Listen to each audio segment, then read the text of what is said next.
son format au niveau télé, c'est d'après Cognac J justement, c'est le meilleur, enfin c'est leur format le plus simple pour eux. Donc si vous voulez, j'ai des petits documents pour vous expliquer un petit peu plus, parce que c'est peut-être un peu brouillon comme je vous l'explique, ce sera plus simple pour vous. Donc ça, ce sera les deux étapes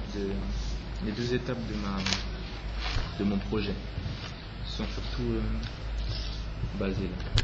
Donc j'ai d'abord, dans un premier temps, à ce niveau-là, j'aurai un vidéo plus un fichier XML. Dans le fichier XML, c'est la description de la vidéo en gros, des petits commentaires. Donc précédemment, le client a uploadé sa vidéo sur un serveur FTP. Nous, on récupère la vidéo plus le fichier et là, le traitement commence. Donc là, on va dire que c'est là vraiment que moi j'interviens. Donc dans ce traitement, on reçoit la vidéo plus le fichier qu'on encode. Alors pour l'encodage, c'est pareil, c'est via FFmpeg, ce dont je vous ai parlé tout à l'heure. Une fois l'encodage terminé, on envoie ça dans une base de données. Donc dans la base de données, il y aura un compte pour la vidéo et en rapport avec ça, son fichier texte, enfin le fichier, son résumé, pour qu'ils soient toujours ensemble et jamais séparés. Donc là, surtout le traitement au niveau, ce dont je vous ai parlé tout à l'heure. Et là, c'est plus pour l'exploitation et la diffusion.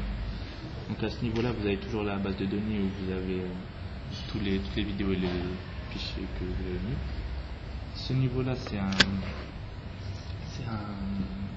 ce sera plutôt le travail d'un développeur qui va faire justement de l'optique d'une chaîne, qui va faire une playlist afin que justement la chaîne ne soit jamais en coupure, toujours en diffusion continue. Donc là, il écrira un script avec VLM. VLM, c'est une option de VLC, justement pour créer une playlist pour que ça s'enchaîne. Donc c'est le format du fichier VLM.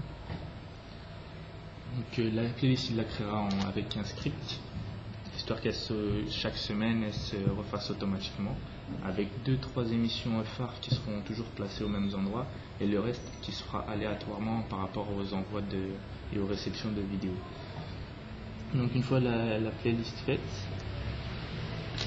on va reprendre par rapport au script chaque vidéo voulue. Imaginons la vidéo, on va parler d'une vidéo de foot par exemple.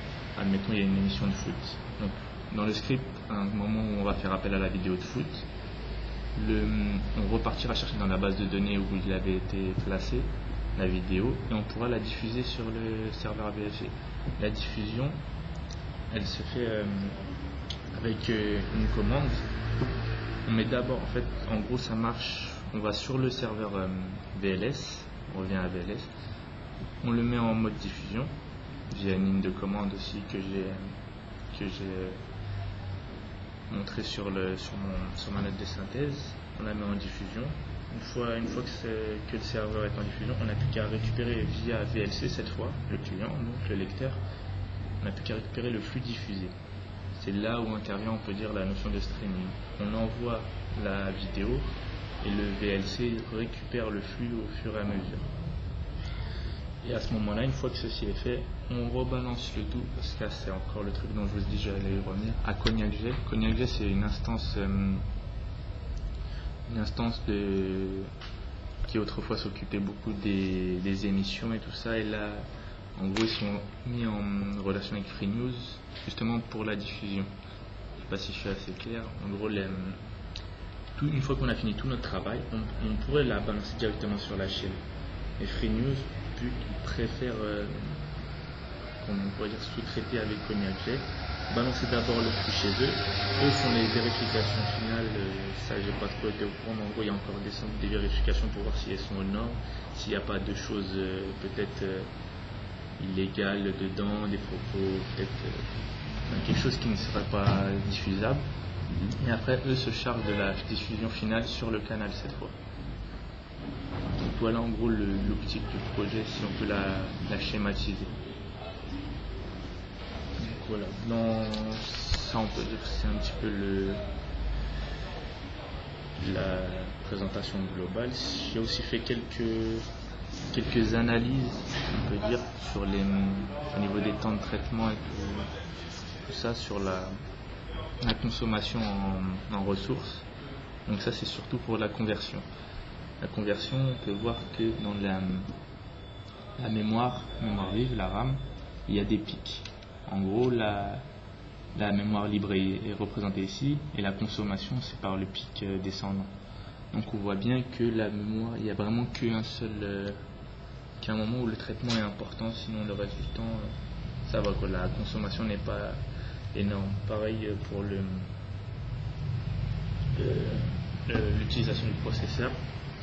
Il n'y a que 2 pics vraiment qu'on peut mettre en relation, sinon le reste du temps, elle n'utilise pas trop de ressources.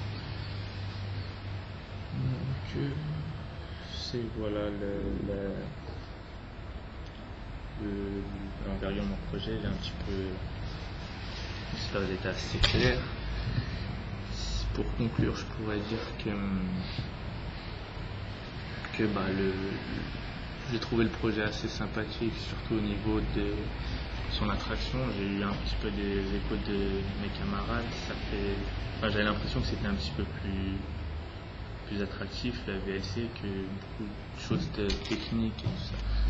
Donc j'ai trouvé ça assez sympa. Au niveau des compétences, je pense que j'ai beaucoup utilisé au niveau surtout serveur du Linux, donc ça m'a aussi appris beaucoup de choses. J'ai refait ce que j'ai déjà travaillé en cours, plus certaines choses que j'ai dû travailler de moi-même, rechercher. Et puis pour l'entreprise, toujours bon d'avoir un petit point de vue, une petite vue de ce que ce sera le travail plus tard. Ça s'est bien passé. Donc je pense que j'ai été assez satisfait. Voilà ce que... D'accord.